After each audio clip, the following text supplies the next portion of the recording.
افغانستان دریمه ټیسټ سیالي له بنګلادیش سره کوي. افغانستان کرکټ ملي لوبډلې د بشپړ غړیتوب ترلاسه کولو وروسته دوه نړیوالې ټیسټ لوبې ترسره کړي چې لومړۍ ټیسټ لوبه یې له هند او دویمه ټیسټ لوبه یې بیا له آیرلینډۍ لوبډلې سره ترسره کړې ده. همداراز افغانستان به خپله دریمه ټیسټ لوبه د روان کال په سپټمبر میاشت کې د بنګلادیش پر وړاندې په بنګلادیش کې ترسره کړي. د افغانستان کرکټ بورډ رسنیزې څانګې د خبر تر مخه ملي لوبډله به په سپټمبر میاشت کې د افغانستان، بنګلادیش او زیمبابوې ترمنځ د درې اړخیزه لوبلړۍ په موخه بنګلادیش ته ولاړه شي.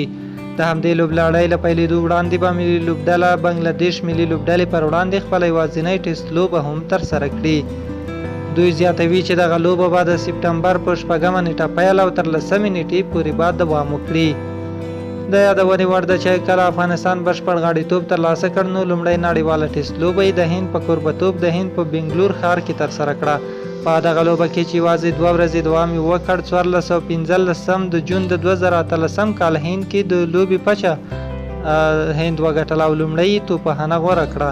هند په 104.15 اورونو کې د ټولو لوبغاړو په سوځېدو په خپله لومړۍ پاڼۍ کې 404 منډې وکړې. د دوی له ډلې شکر دوان 107، مرالی او مورلیویچ 105 منډې وکړې. د افغانستان لخوا یمین احمدزي 3، وفادار مومند او راشد خان 2 لوبغاړي وسوځول.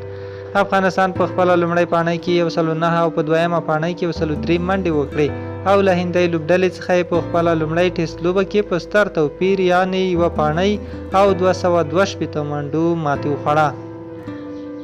همداراز په 2019 کال د مارچ په 15مه نیټه د هند په دهرادون کې افغانستان خپله دویمه ټیسټ لوبه د آیرلینډ لوبډلې سره ترسره کړه او په دغه لوبه کې آیرلینډ ته په 7 ویکټو ماته ورکړه او ستره بریا یې خپله کړه. د دغه لوبې له ګټلو سره افغانستان څلورمه لوبډله شوه چې په خپله دویمه ټیسټ سیالۍ کې بریا خپله کړه. همداراز په دغه لوبه کې رحمت شاه د لوبې غوره لوبغاړي جایزه ترلاسه کړه. اوس افغانستان خپله دریمه ټیسټ لوبه له بنګلادیش سره ترسره کوي. وبکتل شي چې افغانستان په خپله دریمه ټیسټ لوبه کې بریا خپلوي او که له بنګلادیش څخه ماته خوري.